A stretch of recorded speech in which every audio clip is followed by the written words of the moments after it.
Late हो रहा हूँ मैं। मैंने अरमान की हेल्प की तो इन्हें लगेगा मैं इनकी लाइफ में टांग अड़ा रही हूँ, पर मैंने हमेशा इनकी हेल्प की है। लेकिन सगाई वाले ड्रामे के बाद चीजें बदल गई हैं, तो फिर मैं क्या करूँ?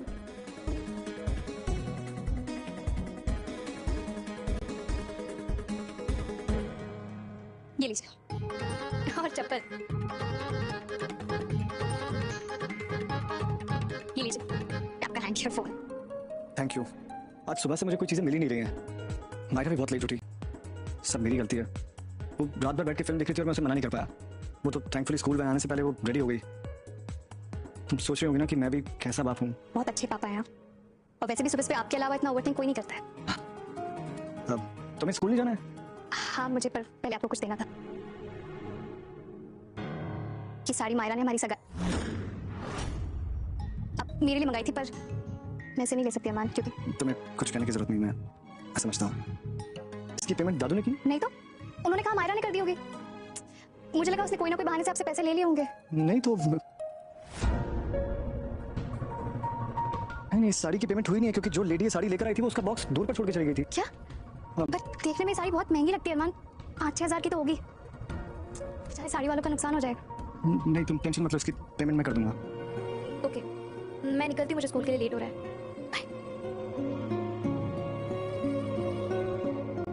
इसकी पेमेंट कैसे करूं? इस पे तो कुछ टैग या कोई शॉप का नाम कुछ भी नहीं है।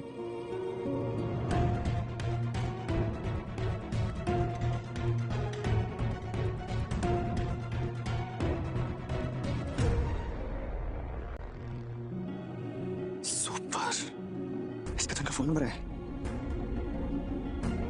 2,500 रुपए? और गीतांजलि तो कह रही थी ये साड़ी कम से कम 5,000 रुपए की होगी। कोई बात नहीं, इस पे डिस्काउंट। सूत्रों से पता चला है कि अभिरा इस समय अपने जीवन में अविश्वसनीय रूप से कठिन समय से गुजर रही है। वह गंभीर वित्तीय चुनौतियों का सामना कर रही हैं और उनके अतीत की छाया एक बार फिर उभरती हुई प्रतीत हो रही है। परिस्थितियां उसे उस निर्णय की ओर धकेल रही हैं जिसे वह हर हाल में टालना चाहती थी। अभिरा की स्थिति दिन प्रतिदिन खराब होती जा रही है। उसे समय पर बैंक लोन की किश्तें चुकाने में परेशानी हो रही है, जिसके कारण उसे लगातार पेनल्टी के बारे में फ़ोन आ रहे हैं। इन परेशानियों के बीच उसे एक नया कानूनी मामला मिलता है, लेकिन जब वह क्लाइंट का नाम अरमान गुप्ता सुनती है तो वह बिल्कुल हैरान रह जाती है। यह वही नाम है जो कभी उसकी ज़िंदगी से गहराई से जुड़ा हुआ था, एक ऐसा नाम जिसे वह भूलना चाहती थी, लेकिन ऐसा लगता है कि किस्मत उसे फिर से उसी मोड़ पर ला रही है। अरमान गुप्ता का नाम सुनकर अभिरा के पुराने भावनात्मक घाव फिर से ताज़ा हो जाते हैं।